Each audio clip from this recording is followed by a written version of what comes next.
Hello everyone, I'm Bruffy1322 and this video is going to show the fastest fully upgraded emergency vehicles in terms of top speed. We're quickly going to go over the slowest vehicles right now, and as always the position counter is in the top left with the actual top speed the vehicle achieved in the top right.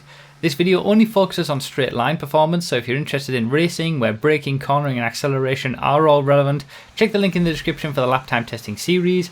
And if you want to know more information about this testing, including the extent to which it's accurate and how useful it is for you personally, have a read of the full description as everything that you need is in there.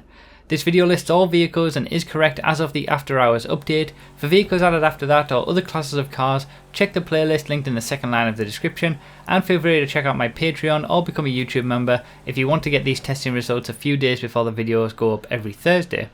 So it's probably no surprise that in last place we did have the Prism bus. It was the same for lap time, and obviously it's not a very quick vehicle, but then it doesn't seem to take too long for the emergency vehicles class to really pick up in terms of top speed. Obviously we had the police transporter there in 16th place, breaking that 90-mile-per-hour barrier, and then even in 15th place here with the lifeguard, we're already up to 95.3 miles per hour. And when you consider a lot of the other vehicles that we've covered as part of this series, there's a lot of classes where there's many vehicles that don't even get up to this mid 90-mile-per-hour top speed. So the emergency vehicles class as a whole isn't very spread out in terms of top to bottom if you take out the Prism bus, and it's pretty respectable as an average, to be fair to it. And that kind of makes sense because emergency vehicles, they need to get from point A to point B relatively quickly in that kind of situation, so it makes sense that they've all got higher top speeds than say big bulky commercial or industrial vehicles. So we're already up to 96 miles per hour for the top speeds, and 4 vehicles actually share this 96 mile per hour top speed. We've got the fire truck that we just saw in 14th place, and then in 13th, 12th and 11th places we have all variations of the Granger SUV, which I talked about in more detail in the lap time testing video. So we've got the Sheriff SUV here in 12th place. Just ahead of it in 11th place we're going to have the FIB SUV, and obviously we had the Park Ranger as well in 13th. They all share exactly the same top speed along with the fire truck of 96.0 miles per hour, and obviously they're separated in terms of the listing that they get here based on what kind of lap time that they get. So it's it's interesting that these vehicles are all very, very similar. There's not a lot to choose between them. They just have some minor differences when it comes to the ultimate lap time that they can get, but in terms of top speed they're all the same, apart from the lifeguard, which was a little bit slower. Now in 10th place we're up to the top 10, and the RCV manages to scrape into that top 10 with a 96.8 miles per hour. So you pay all this money for a big bulky vehicle like the RCV, and it's kind of a successor to the Police Riot, and it is quicker, but it is also still slower than the ambulance, which is in 9th place. So a bog standard ambulance is a full mile per hour quicker than the RCV, which maybe is no surprise, but the RCV at least does a lot better in terms of its top speed position than it does for lap time, just because it's so bulky. But yeah, the ambulance, obviously, it again, with emergency vehicles, you want them to get from point A to point B relatively quickly.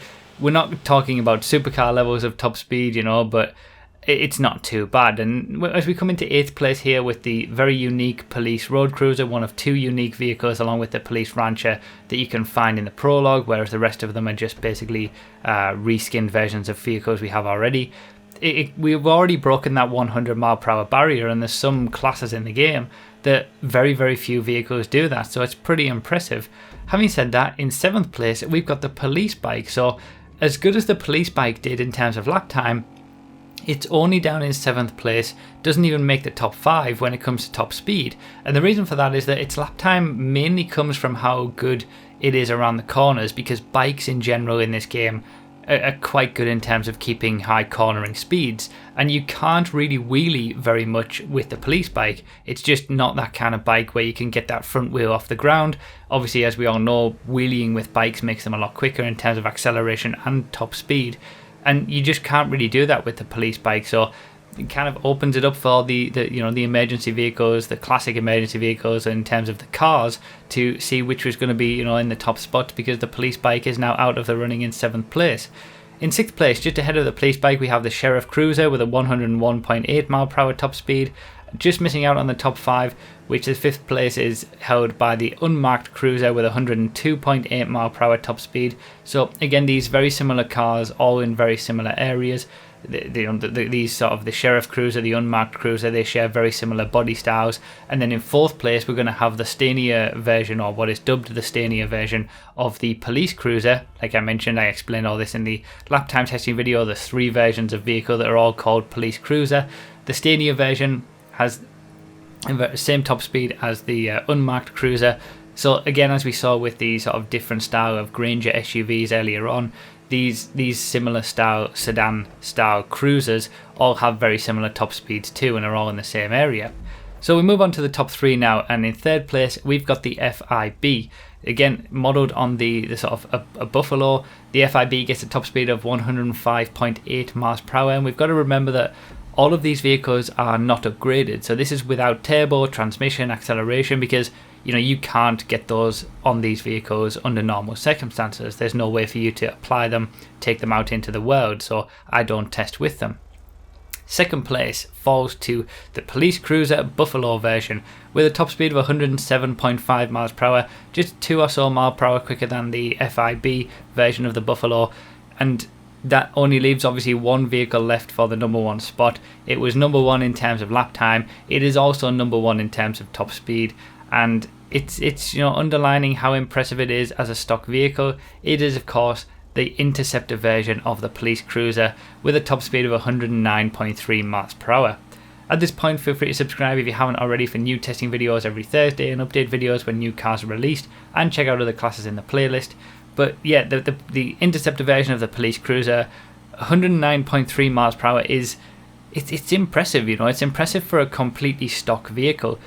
You put a turbo on this, you put transmission on this, an engine upgrade, that all increases its top speed.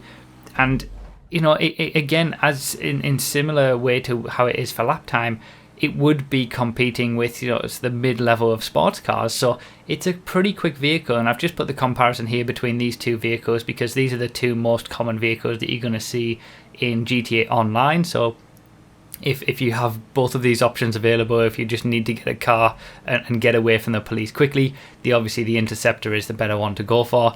But yeah, it's again underlining the fact that it's a shame that we can't have these, upgrade them, store them, use them for races, things like that, because there's a lot of great vehicles here, a lot of good variety. And the emergency vehicles class, considering that it's all unupgraded vehicles with no performance modifications, they get some pretty respectable top speeds. So that's pretty much it for this video. Remember to read the description for more info, comment with your thoughts, like the video if you enjoyed or found it helpful, subscribe for more, and consider supporting on Patreon or join on YouTube. Thank you all so much for watching, I really do appreciate it, and I'll see you next time.